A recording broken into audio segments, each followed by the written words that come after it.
I'm Daniel, a 45-year-old man who owns a garage that represents the culmination of my life's work. This place, built from the ground up through my own determination, stands as a symbol of my journey. It all began at 18, when I spent 7 years honing my craft in my uncle's auto shop, saving every penny until I could start my own business. Those early days were exhausting, but I poured my heart and soul into creating this space. Over the next 30 years, it grew beyond my wildest dreams. As for my personal life, I found love with Emily. We met at an auto exhibition while she was still in college, and the connection was instant. We exchanged contact details, keeping in touch despite the distance. Months later, when she visited my hometown, something magical sparked between us. But soon after, tragedy hit. Her parents passed away, nearly derailing her studies. Seeing her pain broke my heart, so I used my savings to ensure she could complete her degree. Overwhelmed with gratitude, she threw her arms around me, tears streaming down her cheeks.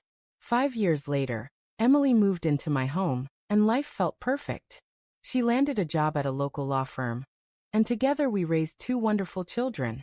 Sarah, now 18 and nearing the end of her university studies, and Michael, 17, playing electric guitar in a local band. Watching them chase their passions filled me with a profound sense of fulfillment. But over time, something changed in Emily. After 2 decades of marriage, I knew her completely, her habits, her thoughts, even the little white lies she'd occasionally tell. When she secured a high-profile position working for a prominent lawyer, cracks began to appear in our relationship. She started coming home late, and I could feel her pulling away. For 3 months, I stayed silent, observing her closely. Then one night, I couldn't hold back anymore. "Why are you always so late?" I asked, my tone edged with a frustration I'd never directed at her before. She'd never seen me like this. After 20 minutes of tense questioning, she broke down and confessed she was involved with her boss. My mind reeled, but I managed to ask, "Why?" Staring directly into my eyes, she replied, "You're the same man I married 20 years ago. You haven't grown. You're still anchored to that garage, dressed in those old clothes. I need someone who matches my drive, someone powerful, a true leader. You've been loyal, but it's not enough." Her words cut deeply, but I refused to let her redefine me. "So after 25 years, you're walking away because I don't fit your refined image? Because I'm not flashy enough for your high society events? Because I'm not domineering or harsh? Haven't I been a good husband?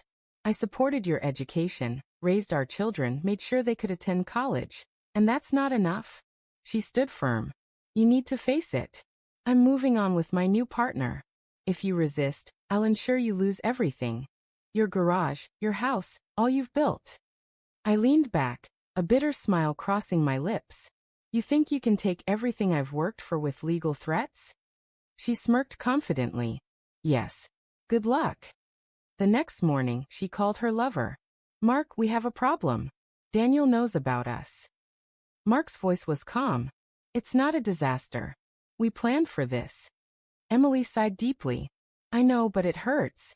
We've been married for 20 years, with 2 kids. I told him everything. He's been devoted, but it feels hollow when he lists all he's done." Mark reassured her, "Don't worry. I'll handle it. Just give me the garage's address. I'll bring the documents." That afternoon, Mark appeared at my shop. "Mr. Carter, can I come in?" he said. "I know who you are," I replied coldly. He pressed forward. "Emily told you about us. I'm her boss, supported by a team of top attorneys. If you fight this, we'll bury you in lawsuits, divorce filings, restraining orders. The works. This garage you built? It'll be gone." I let out a quiet laugh. "You think you can intimidate me?" Mark smirked. "I've done it before." I stood, my presence towering over him. "Let me tell you something, Mark. I built this place from scratch. I've spent my life providing for my family. You can try to take it all, but you'll never break my resolve. I've stood firm for 45 years, and I'm not crumbling now." Mark faltered briefly, then regained his composure. "We'll see." As he left, I knew this was only the start, but I was prepared. Earlier, Mark had offered advice. "You need to be more assertive with your wife," he'd said. Being the nice guy clearly didn't work.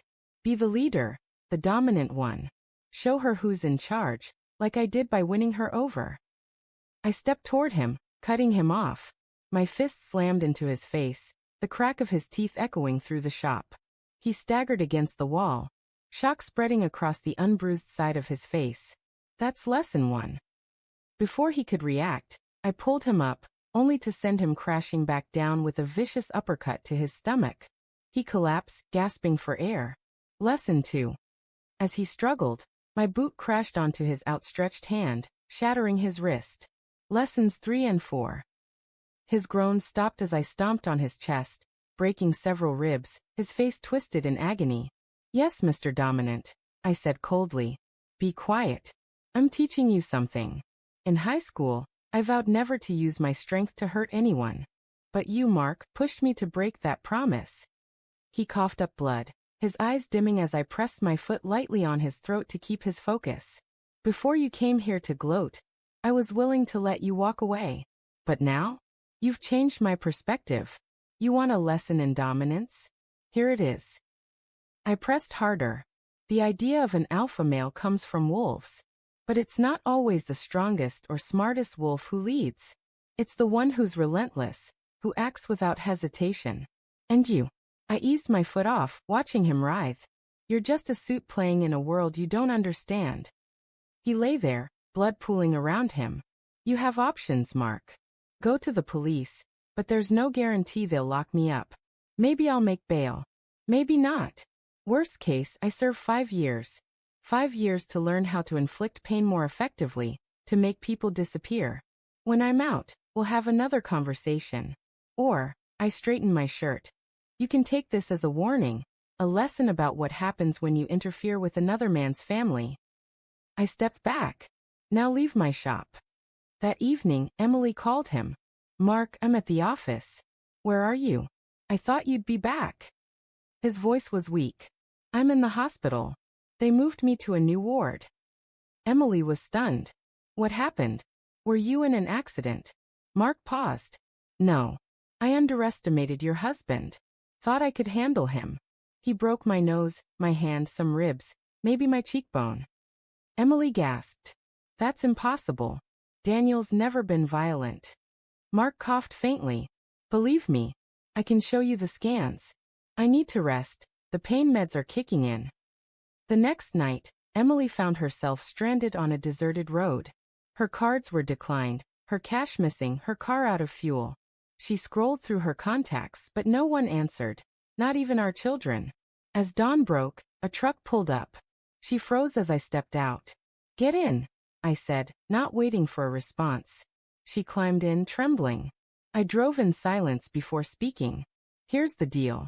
You'll file for divorce. No alimony, no splitting assets. Everything I've earned stays mine. Emily nodded, her lips quivering. You keep what's yours. I don't care what reason you give for the divorce. But once it's finalized, you leave this town. The kids can see you if they want, but not near me. She stared, pale.